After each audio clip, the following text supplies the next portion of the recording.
Hello, it's Jimmy here at O'Reilly's. I'm looking at another Honda Accord here with a 2.2, I believe, ID Tech diesel engine. So it's had a DPF clean a couple of times, but it only lasts a couple of weeks, and then the DPF gets blocked again. And let's have a look at what's going on. Okay, so we've got the yellow warning there and the DPF symbol light on. So this customer's had a couple of people doing DPF cleaning for him, and the problem comes back, like I said, within a week or so. Now, he's changed the oil himself yesterday, but what he hasn't done is he hasn't reset the oil. So basically these cars now are very fussy, and it is a very silly move by Honda. They're implementing this fault into the car, and they don't give the customer or a mechanic any clue about what's happening. Now, I put one of these videos up before, and apparently I had a commenter on there saying that he works for Honda, and if you plug the genuine Honda software into this car, it will give you a fault saying that there's oil degradation. And what happens is, when the oil gets too old, or the ECU, the brain of the car, thinks that the oil is too old, it shuts off the DPF regeneration process because it doesn't want to damage the engine. That's all well and good, but it should give you a good explanation about what's happening. Like, you should get a message up here saying that your DPF regen will not work until you change your oil and register that the oil's been changed, but it doesn't give you any warning like that. You just get a DPF error message like that. So I've already spoke to the customer, and he said, yeah, he's had some fella out and he watched what was happening, and he's bought his own diagnostic computer, and he said, this is what I've been doing.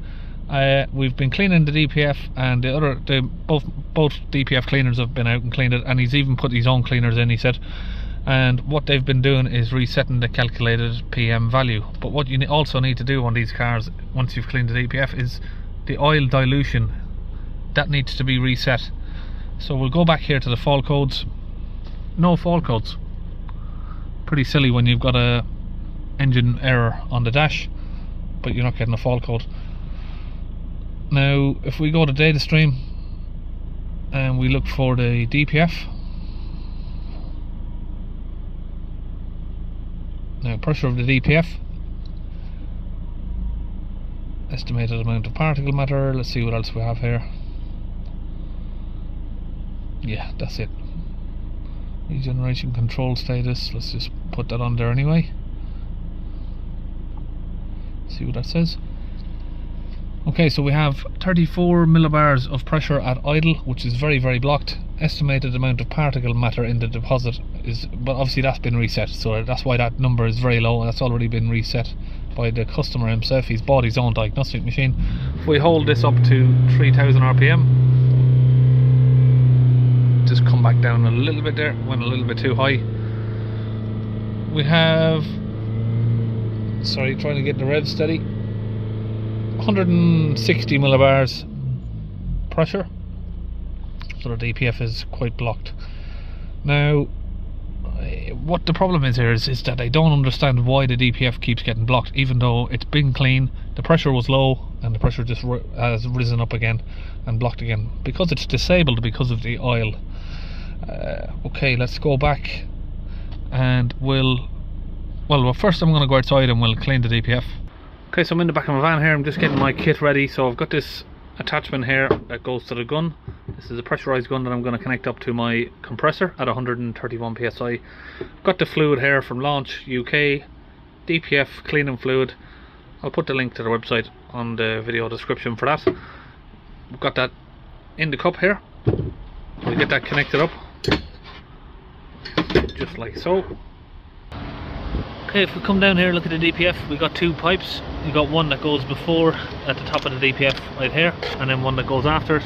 And over here we have the DPF pressure sensor. We'll disconnect this pipe from the DPF pressure sensor so we can get this liquid inserted in.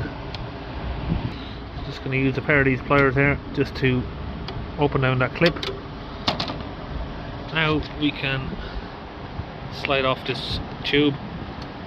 Just make sure you don't pull the tube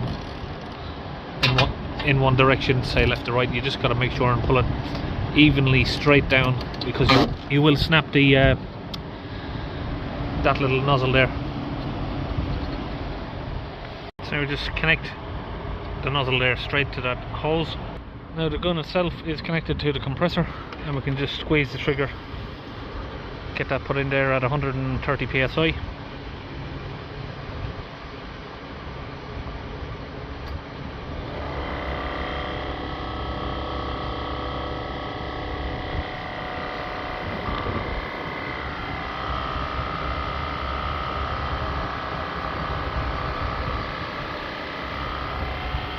Okay, now we're back in the vehicle. We're going to hold the revs up, try and hold it steady at around 3000.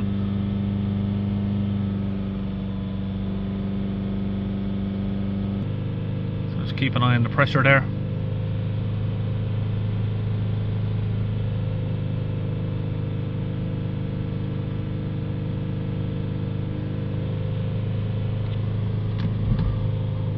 Make sure the revs are staying put at around 3000. They're a little bit sensitive.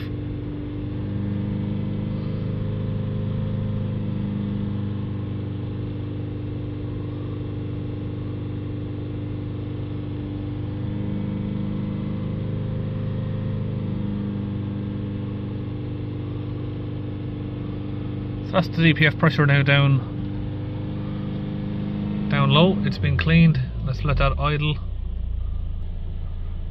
and then we'll have a look at the DPF pressure at idle, which is 2 millibars or HPA. It's exactly the same. Now we're just going to give it a few revs up and down just to get the fluid cleared out. So we're going to see a lot of smoke like that coming from the exhaust. It's more of a steam really than smoke, vapor. Of course, you got wet fluid in a hot DPF, which is making the steam.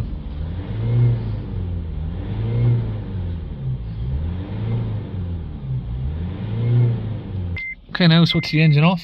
We'll go to special functions, reset the calculated particle matter in the DPF. Okay. So now what we also need to do is, because it's already been done yesterday, it's been done, it needs the oil dilution reset. Oh, it's not supported on this vehicle again. I had this issue before. So there is a few different models of these, and they all have different ways of doing this. Some of them you can go through the menu over here, and then others you have to use the reset button down here. So you press and hold. Need to go through the mileage. So if we come back on this tool, this is launch or tab 3, we'll go to service function. Let's see if we can find how to reset it. These are quite difficult to reset, I find.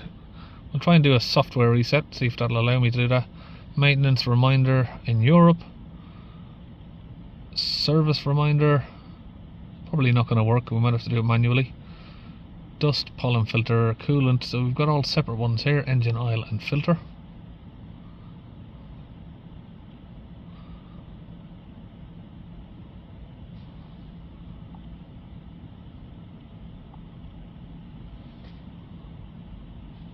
Does not support for this vehicle. Okay, so we might have to go back and do it manually. Let's see what this menu is. This function will stop the service reminder system function. Service reminder can never be restarted when it's been stopped. Okay, cancel that. Let's come back here and see how we can manually reset it.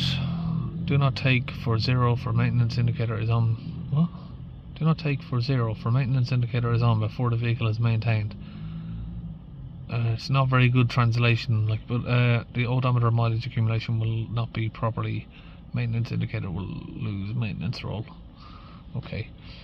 With a slide button, with a reset button on the instrument panel, with a slot on the instrument, a key slot on the instrument, with a trip meter, and select. I think we've got the trip meter version. No, Odyssey. Let's distinguish the model. This is a Honda Accord, and the year. So this is a 61 plate. Turn the ignition to run before starting the engine. Yes. Press select reset knob until the engine life indicator is displayed. Okay, we seem to have found by pressing this many times. Got something up here. Let's hold that to see if we can reset it. Hold it down now.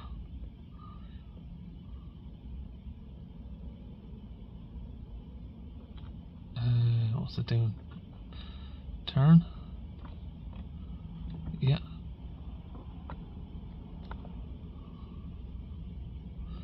12,400 miles is that? Yes. I think that's reset.